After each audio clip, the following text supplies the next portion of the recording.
ஆன்மீக நண்பர்கள் அனைவருக்கும் என்னுடைய அன்பான வணக்கங்கள். தமிழ் புத்தாண்டு நல்வாழ்த்துக்கள். தமிழ் புத்தாண்டு ராசி பலன் 2024. இந்த ஆண்டு துவக்கத்தில் விருச்சிக லக்னம் என்பதால் கடல் சார்ந்த பகுதிகளில் நல்ல மழை பொழியும். 6ஆம் இடத்தில் சூரியன் உச்சம் பெற்று குருவுடன் இணைவது சகோதரர்களின் உடல்நலனில் பாதிப்பை தரும். பூர்வ புண்ணிய ஸ்தானத்தில் புதனுடன் சுக்கிரன் இணைவது உயர்கல்வியில் சில மாற்றங்கள் உண்டாகும்.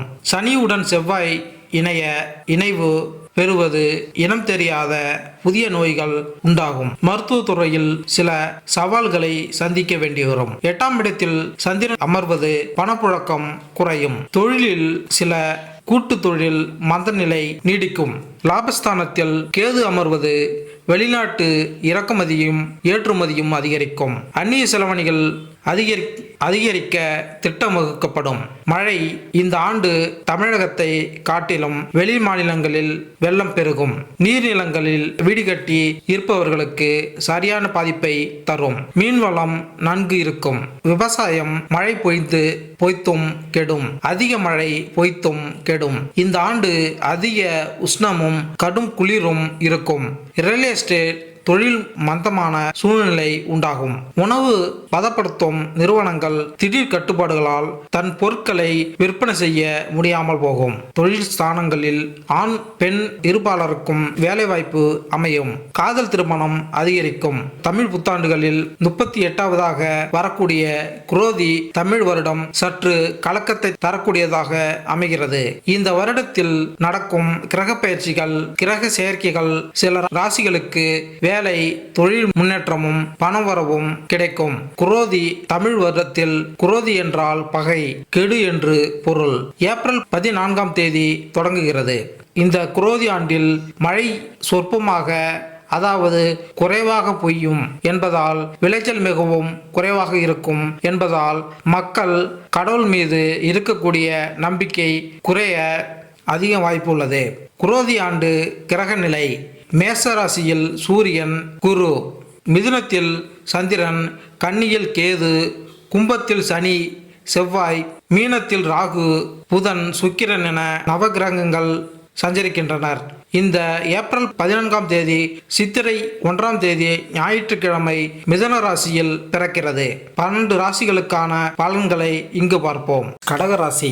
கடகராசி அன்பர்களே, கடகராசிக்காரர்களுக்கு இந்த வருடம் பொறுப்புடன் இருக்க வேண்டிய வருடமாக இருக்கிறது. பணியிடத்தில் பதவி உயர்வு கிடைக்கும். ஆனால் காலதாமதமாக கிடைக்கும்.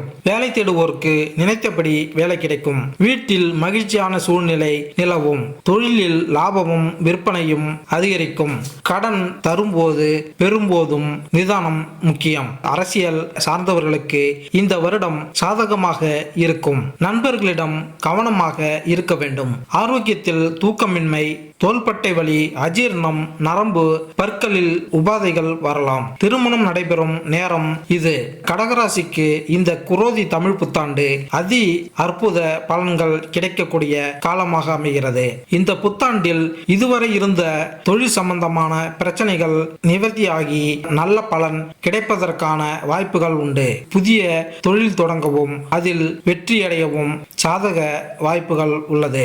இந்த ஆண்டு உங்களின் ராசிக்கு அற்புத பலன்களை பெறுவீர்கள். உங்களின் ராசிநாதன் விரயஸ்தானத்தில் இருப்பது உங்களின் பொருளாதாரத்தில் சில ஏற்ற இறக்கம் இருந்து வரும். அட்டம சனியின் தாக்கம் குருவால் சற்று குறையும். உங்களின் குடும்பத்தில் சின்ன சச்சரவுகள் இருந்து வந்தாலும் அதனால் பாதிப்பு அதிகம் இருக்காது. உங்களின் தொழில் ஸ்தானத்தில் தனாதிபதி சூரியன் அமர்வது உங்களின் பல நாட்களில் கவனமாக தொழிலை துவங்கும் முயற்சி வெற்றி பெறும். உங்களின் பல நாட்கள் எதிர்ப்புகளை தந்து வந்த எதிரி பல சிக்கல்களில் மாட்டி உங்களுக்கு தொல்லை கொடுப்பதை நிறுத்தி அவரின் வேலையை கவனிப்பார்.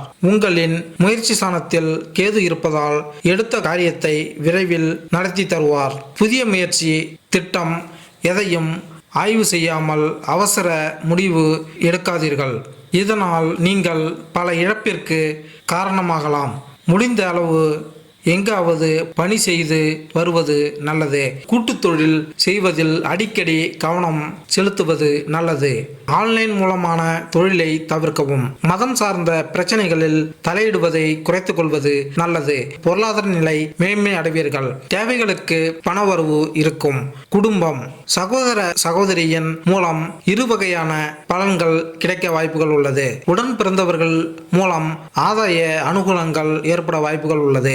அதே சமயம் உங்களுடன் மன வருத்தங்கள் ஏற்பட வாய்ப்புகள் உள்ளது. நீண்ட நாட்களாக இருந்த திருமண தடை நீங்கி விரைவில் திருமணம் நடக்க வாய்ப்புகள் உள்ளது. அதே போல குழந்தை பாக்கியம் எதிர்பார்த்தவர்களுக்கு குழந்தை பேறு அடைந்து மகிழ்வீர்கள். உடல் நலம், நல்ல நன்மைகள் இருந்தாலும் உங்களுக்கு அஷ்டம சனி நடப்பதால் உங்களுக்கு உடல்நல பிரச்சனைகள், நோய் நொடிகளால் பிரச்சனை சந்திக்க வாய்ப்புகள் உள்ளது. அதனால் செலவுகள் சந்திக்க வாய்ப்புகள் உள்ளது. மனதில் இனம் புரியாத சஞ்சலமும் பலம் உள்ளிட்டவை ஏற்படும். பெண்கள், கடகராசியினரை பொறுத்தவரை பெண்களுக்கு யோகம் தரக்கூடிய காலமாகவும் உங்கள் முயற்சியில் நற்பலன்கள் கிடைக்கக்கூடிய இடமாகவும் இருக்கும். அரசியல் துறையில் இருப்பவர்களுக்கு நல்ல பெயர், புகழ், புதிய பொறுப்புகள் தேடி வர வாய்ப்புகள் உள்ளது. இதனால் மக்கள் மத்தியில் நம்பிக்கை பெறுவீர்கள். மாணவர்கள், படிப்பில் மிக சிறப்பாக செயல்படுவீர்கள். மதிப்பெண் சிறப்பாக பெற வாய்ப்புகள் உள்ளது. கலைத்துறையை சேர்ந்தவர்களுக்கு முன்னேற்றமும் புகழும் அதிகரிக்கக்கூடிய வருடம். புதிய வாய்ப்புகள் தேடி வருவதோடு திடீர் அதிர்ஷ்டம் கை கொடுத்து உங்களுக்கு ராஜயோகத்தை தரக்கூடியதாக இருக்கும். நட்சத்திர பலன். புனர்பூசம் 4ஆம் பாதம். நீங்கள் சகல விஷயத்திலும் பொறுமையை கையாள வேண்டும். இந்த அனைத்து விஷயத்திலும் விட்டு கொடுத்து செல்வதும் அனுசரித்து செல்வதும் நல்லது. பூசம் நட்சத்திரத்தை சேர்ந்தவர்களுக்கு இந்த தமிழ் புத்தாண்டானது பல நல்ல யோகங்களை அடையக்கூடியதாக இருக்கும். இருப்பினும் நிதானத்தை கடைபிடிக்க வேண்டிய காலம். புதிதாக நீங்கள் மேற்கொள்ள வேண்டிய முயற்சிகள், திட்டங்களில் ஒரு முறைக்கு பலமுறை யோசித்து செயல்படுவது நல்லது. ஆயில்யம் நட்சத்திரத்தை சேர்ந்தவர்களுக்கு இந்த தமிழ் புத்தாண்டு பல வகையில் அதி அற்புதமான காலமாக அமையும். இருப்பினும் நீங்கள் உங்களின் வாக்கில் கவனம் தேவை. அதாவது நீங்கள் சொல்லுகின்ற எந்த வார்த்தையிலும், கொடுக்கும் வாக்குவாதத்திலும் கூடுதல் கவனம் தேவை. உடல் நலனில் அக்கறை தேவை. திருமண யோகம் ஏற்படும். பரிகாரம். உங்களுக்கு அஷ்டம சனி நடப்பதால் அதன் தாக்கம் அதிகமாக இருப்பதால் நீங்கள் குலதெய்வ வழிபாடு செய்வது முக்கியமானது. மேலும் பிள்ளையார்பட்டியில் உள்ள கற்பக விநாயகரை வழிபடுவதோடு அதன் அருகே உள்ள பைரவன் படியில் உள்ள பைரவரை வழிபாடு செய்வது மிக சிறப்பானது. அதிலும் தேய்பிறை அஷ்டம திதியில் பைரவரை வழிபாடு செய்வதும், சங்கடகர சதுர்த்தியில் விநாயகரை வழிபாடு செய்வதும் உங்களின் வாழ்க்கையில் இருக்க வேண்டிய பிரச்சனைகள் நீங்கி வாழ்க்கையில் முன்னேற்றத்தை ஏற்படுத்தும். மேலும் இந்த வீடியோ உங்களுக்கு பிடித்திருந்தால் லைக் பண்ணுங்க, கமெண்ட் பண்ணுங்க, மறக்காம சப்ஸ்கிரைப் பண்ணுங்க. நன்றி, வணக்கம்.